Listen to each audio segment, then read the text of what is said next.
Makin dia bergantung kepada Allah, makin dia woles, makin dia nggak gampang yai'as, nggak gampang putus asa ketika punya masalah. Nabi Yusuf itu kan masalahnya bertubi-tubi. Ketika Nabi Yusuf dilemparkan ke dalam sumur, ketika Nabi Yusuf dipenjarakan, ketika Nabi Yusuf difitnah, ketika Nabi Yusuf banyak masalah Nabi Yusuf. Tapi pesan Nabi Yakub alaihissalam kepada anak-anaknya, la tai'asu min rauhillah. Baik kepada Yusuf ataupun kepada kakak-kakaknya. La tai'asu min rauhillah. Janganlah kalian berputus asa dari rahmat Allah. Kenapa? Allah itu maha menolong. Ketika kita bergantung kepada Allah, nggak ada yang mustahil. Selalu ada harapan ketika kita berikan harapan itu kepada Allah. Tapi kalau kita berikan harapan itu kepada makhluk, kadang-kadang harapannya semu. Karena makhluk itu, manusia itu sifatnya kullu man 'alaiha fan. Nggak ada yang bisa benar-benar total, nggak ada yang bisa benar-benar abadi, itu nggak bisa. Tapi kalau kita letakkan harapan kita, lalu kita berikan hanya kepada Allah, roja kita hanya kepada Allah Subhanahu Wa Taala, maka tidak ada kata al-ya's, tidak ada kata putus asa dalam kamus seorang mukmin. Laisa min akhlaqil mu'min al-ya's. Putus asa itu bukanlah sifat atau akhlaknya orang yang beriman kepada Allah. Sehingga kenapa bunuh diri itu menjadi dosa besar dalam Islam? Padahal kan nggak ganggu orang kan, kecuali tadi bikin macet sistem kereta. Itu juga nggak parah-parah banget lah, nggak sampai gara-gara kita bunuh diri orang akhirnya jadi misalnya celaka gitu, nggak, jarang lah. Apalagi bunuh dirinya sendiri, gantung diri. Kan bunuh diri itu nggak ganggu orang lain. Kenapa dianggap dosa besar? Karena bunuh diri ini sama aja dia tidak mengakui kebesaran Allah Subhanahu Wa Taala.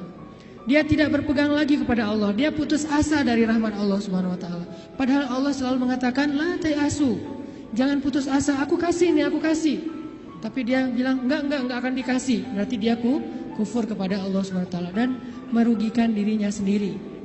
Ketika mentalnya kayak gini, walaupun akhlaknya baik, tapi dia tidak punya daya tahan menghadapi masalah, maka dia akan selalu mengakhiri masalahnya dengan cara bunuh diri.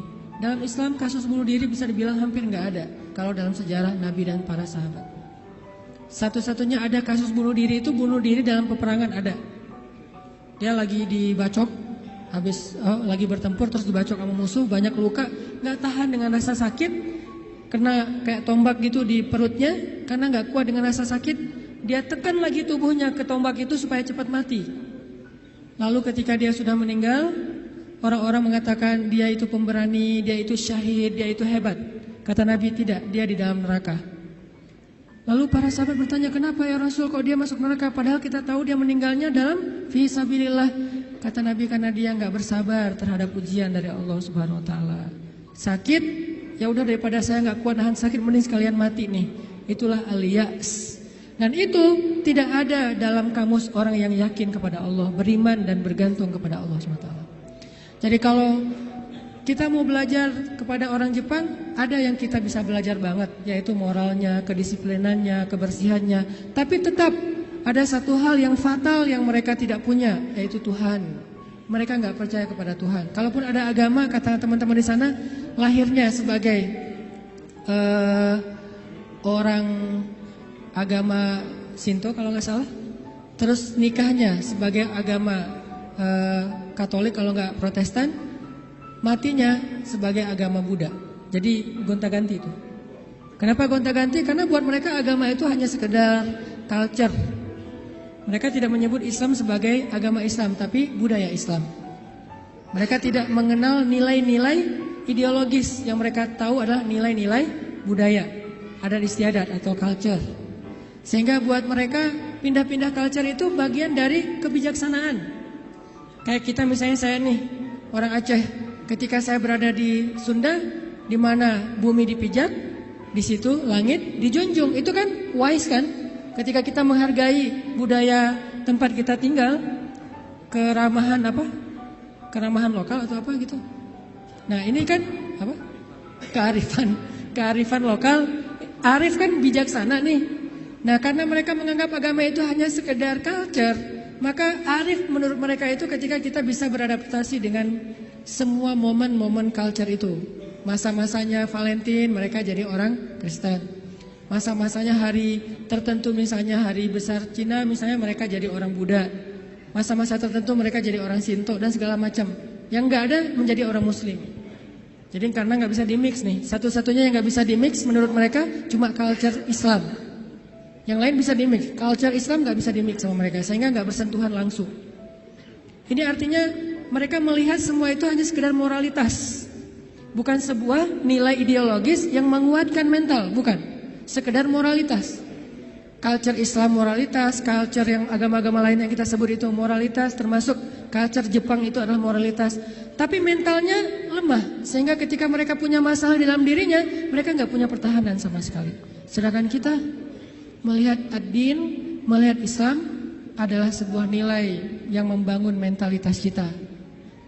Hanya ke akhir-akhir ini kita cenderung melihat Islam itu hanya sebagai undang-undang, sebagai syariat, sehingga orang takut sama Islam. Seolah-olah kalau kita mau menegakkan Islam, yang kepikiran itu cuma kisos, yang kepikiran itu cuma cambuk. Padahal Nabi menerapkan itu juga akhir-akhir setelah mentalitasnya udah mantep nih. Setelah pemahaman agamanya udah komprehensif, setelah diedukasi, baru kemudian penutupnya adalah menyempurnakan keadilan dengan cara menegakkan hukum. Kalau ada orang yang bilang misalnya, ngapain sih Tuhan katanya pengasih tapi kok menciptakan neraka? Sebetulnya jawabannya logis banget dan sederhana kan? Karena tanpa ada surga neraka tidak ada keadilan. Kemana larinya orang-orang yang berbuat jahat dan zalim kalau tidak ada neraka? Maka kalau semuanya masuk surga, yang zalim sama yang terzalimi, lalu di mana keadilan? Kalau gitu kita mending jadi orang jahat aja, toh masuk surga juga kan? Mending kita ambil aja hak orang lain, toh nanti di akhirat juga tetap masuk surga. Kalau gitu di mana ada keadilan? Keadilan Allah itu justru menciptakan surga dan neraka. Cuman pintu surga lebih banyak daripada pintu neraka. Dan Allah selalu memberikan peluang untuk selamat dari api neraka dengan cara mengampuni dosa. Allah Maha Adil. Allah gak mengatakan kalau udah cap neraka udah gak akan lagi berubah. Enggak. Kalau kamu buat dosa sekali gak akan diampuni, pasti masuk neraka. Enggak. Disitulah Maha Rahman. Selain Allah adil, Allah juga Rahim, Rahman, Rauf, apalagi banyak sifat-sifat Halim. Allah menciptakan keadilan dengan adanya surga, adanya neraka. Tetapi Allah selain adil, Allah juga Maha Pengasih. Dengan apa? Kalau ada yang berbuat dosa, gak langsung dihukum sama Allah. Kita sering buat dosa, emangnya langsung dihukum? Enggak. Kadang-kadang memang Allah langsung negur, tapi bukan hukuman. Karena kalau dihukum harusnya lebih dari itu. Kalau ditegur, karena kadang-kadang kita gak sadar dengan cara-cara yang baik. Allah kasih sedikit, ada cemeti sedikit, biar kita dicambuk sedikit, ditoel dikit ya. Biar kita sadar. Supaya apa biar kita sadar? Biar dengan kesadaran itu kita menjadi lebih baik, lebih bermanfaat, lebih berkualitas hidupnya. Allah gak langsung menghukum kita. Kalau Allah mau menghukum kita dengan dosa kita, kayaknya kita gak ada yang berada di sini sekarang nih. Udah celaka dari dulu-dulu juga. Sekali kita minum, sekali kita narkoba, sekali kita berzina, sekali kita membunuh, sekali kita mengambil hak orang lain, udah langsung celaka. Kenapa masih bisa hidup? Kenapa masih bisa berada di masjid? Dan ini keistimewaan yang Allah kasih kepada kita. Orang yang sering nyakitin Allah masih diundang ke rumah Allah. Kan Allah baik banget tuh. Coba kita, ada yang sering nyakitin kita, mau diundang ke rumah kita? Di telepon aja kita reject terus, kalau perlu di blok, gak bisa nelpon lagi, unfollow segala macam, left group. Allah kita sakitin berkali-kali, kita cuekin, kita selingkuhin dalam bahasa kita mah ya. Gimana selingkuhin? Selingkuhin akidah. Kita bilang percaya sama Allah, tapi kita jalan sama yang lain. Kita bilang inna sholati wa nusuki wa mahyaya wa mamati lillahi rabbil alamin. Itu kan sama aja kayak seorang cowok bilang ke cewek, aku gak bisa hidup tanpa kamu. Iya kamu, kan gitu. Inna sholati wa nusuki wa mahyaya wa mamati lillah, iya lillah, gitu kan. Tapi kenyataannya kita merasa seolah-olah Allah gak lihat, kita jalan sama yang lain. Allah tahu? Tahu banget. Kalau perempuan mungkin gak tahu kita jalan sama yang lain. Ketika nanti dia tahu, akhirnya dia shock, panik, dia luar biasa tersakiti. Tapi kalau Allah, setiap kita jalan sama yang lain tuh Allah ngelihat. Kita dekat sama yang lain, ke Allahnya enggak. Lah, yang kasih rezeki kan saya. Kenapa kamu terima kasihnya ke dia? Yang memelihara kamu kan saya. Kenapa kamu baiknya ke dia? Kok saya enggak? Berbuat baik kepada hamba Allah, Allah senang. Tapi kenapa kepada Allah enggak? Ini agak-agak kurang fair nih. Ke makhluk yang enggak berjasa, kita jadi baik. ke Allah yang maha berjasa, kita cuek. Malah kita menuduh Allah dengan tuduhan-tuduhan yang gak pantas. Ngerasa Allah gak penting dalam hidup kita. Kalau Allah gak sabar, makanya Allah itu sabur. Apa arti sabur? Sabar banget. Allah itu sami. Apa arti sami? Dengar curhat banget lah. Kita pasti gak kuat dengar curhat teman-teman kita. Bayangin kalau yang curhat ke kita itu ada puluhan orang, kan stres juga tuh setiap hari. Allah dicurhatin miliaran orang setiap hari, coba. Bukan miliaran orang, miliaran makhluk, semuanya curhat kepada Allah. Yas'aluhu man fis samawati wal ardh. Semua yang ada di langit dan di bumi curhat kepada Allah. Tapi Allah mendengar semua curhat mereka seolah-olah mereka itu cuma satu orang doang gitu. Dan baru pertama kali curhat, akhirnya Allah mendengarnya tuh sami'un. Betah banget ngedengerin curhatnya. Betah banget Allah dengar curhat kita, gak pernah. Kan kamu udah kemarin curhat, giliran atau dengan yang lain? Enggak kan? Kita berdoa setiap hari, kan udah kemarin giliran. Soalnya yang berdoa itu banyak loh. Kita di DM aja, di Japri aja kadang-kadang bete juga nih kalau udah dijawab sekali terus nanya lagi. Karena banyak banget yang bertanya. Kan agak capek tuh makhluk. Makanya kita gak disebut sami'ud, tapi kita sami'un. Allah sami'un, kita sami'un. Apa bedanya? Kalau sami'un senang mendengar, tapi tetap ada batasnya. Kalau sami'un pendengar banget, betah banget ngedengerin, gak ada batasnya. Gak pernah Allah capek mendengar curhat kita. Lagian kadang-kadang kita yang dicurhatin ke Allah itu masalahnya itu juga belum selesai. Allah gak pernah bilang belum selesai juga masalah yang kemarin. Gak pernah Allah ngomong gitu.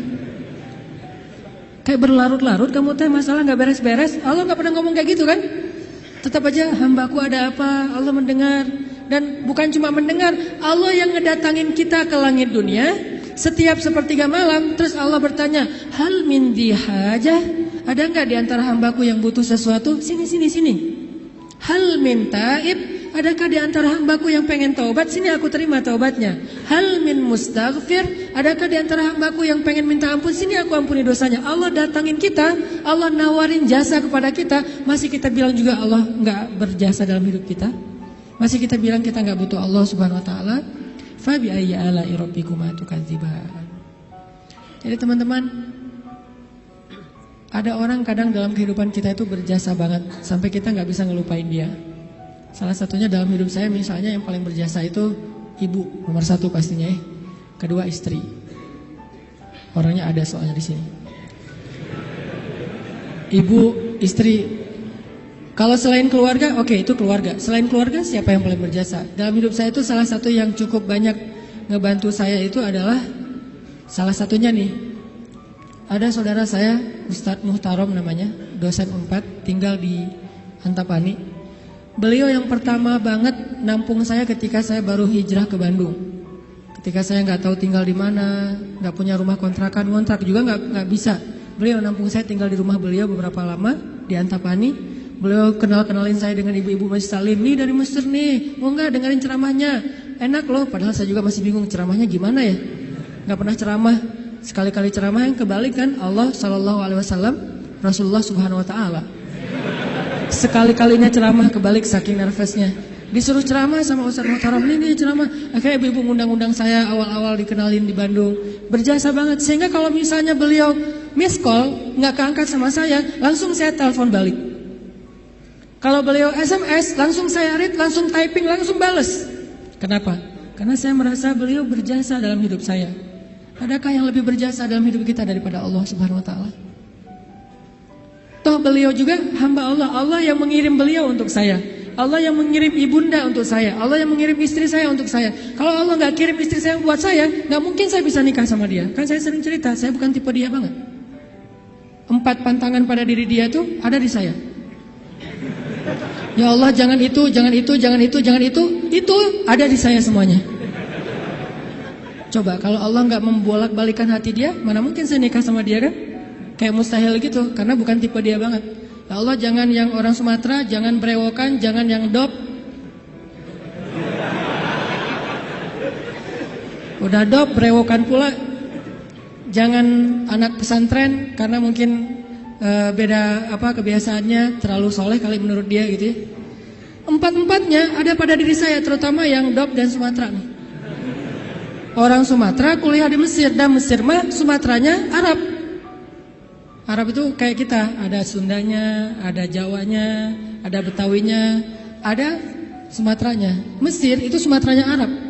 Di Mesir tuh nggak ada cerita kita nungguin bus di halte tuh nggak ada. Yang ada ngejar bus. Bus tuh nggak pernah berhenti untuk ngangkut penumpang, nggak ada tuh. Bus ngeliat kita lagi nungguin malah dia iseng, makin dicepetin.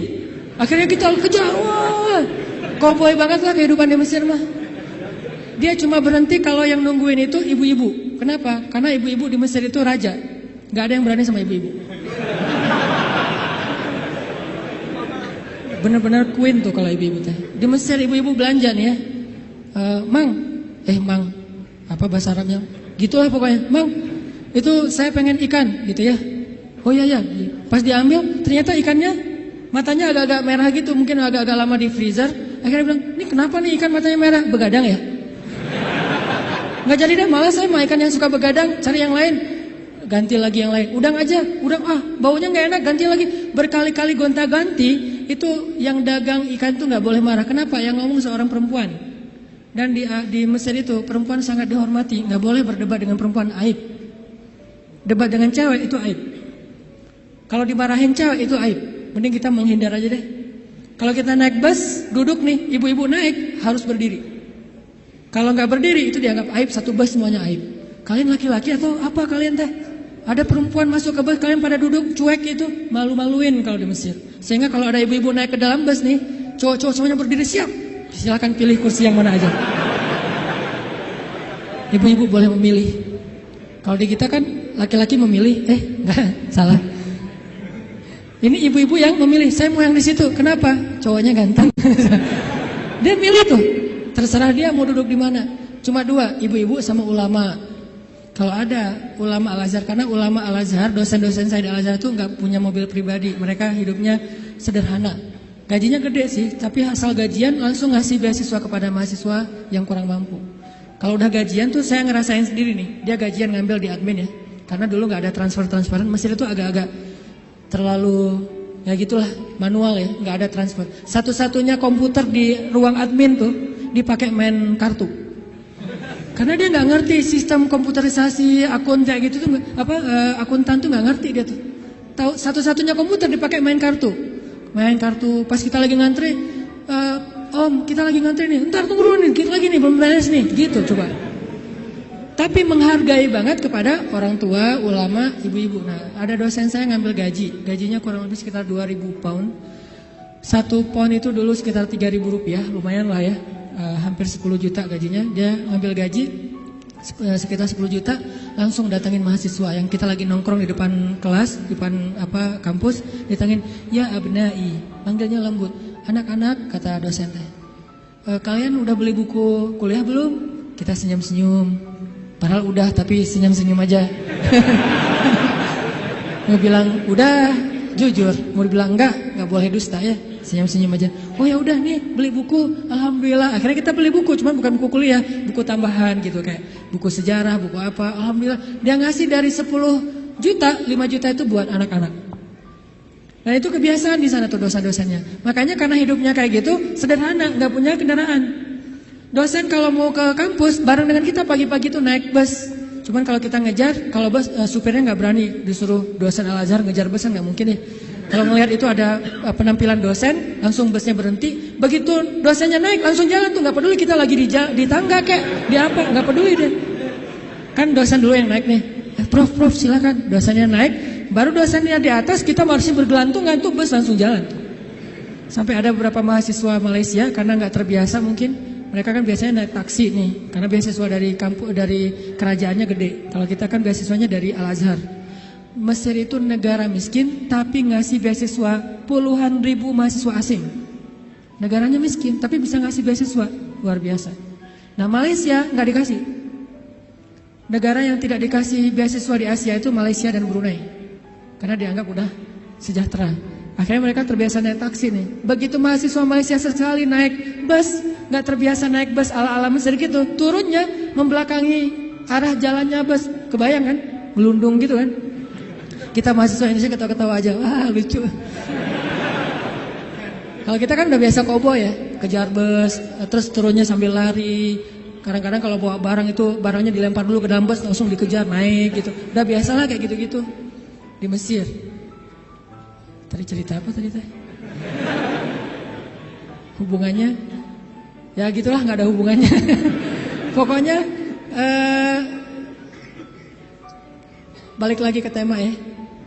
Intinya ketahanan hati kita itu ketika kita dekat kepada Allah Subhanahu wa taala. Jadi nggak ada ceritanya dalam kamu seorang mukmin ada masalah, baper, udah gitu bunuh diri, nggak ada. Tergantung tawakal kita kepada Allah. Coba rasain ketika kita lagi ngerasa enak nih hubungannya sama Allah, sama ketika kita lagi jauh dari Allah, terus dua-duanya dikasih masalah, mana yang lebih nyaman buat kita? Kalau kita pas lagi dapat masalah, pas lagi dekat sama Allah, itu akan bertahan banget. Saya pernah ngerasain itu. Saya karena kan sering ditolak ya ceritanya ya, curhatlah dikit lah ya. Kalau ditolaknya lagi jauh dari Allah, itu baper. Tawaf Sungai Nil kan, mau loncat, aduh dalam takut ada apa kuda Nil gitu, nggak loncat, buat apa lagi hidup kalau kayak gini ya.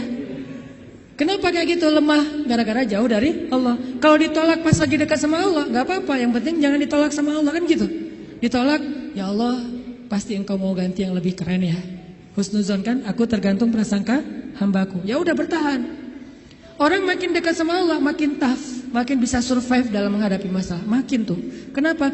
Karena survive seseorang dalam menghadapi masalah itu bukan soal dia punya uang atau enggak, dia punya teman atau enggak, dia sehat apa enggak. Soal mentalnya, hatinya kuat enggak menghadapi masalah. Baru dia bisa tough dan survive.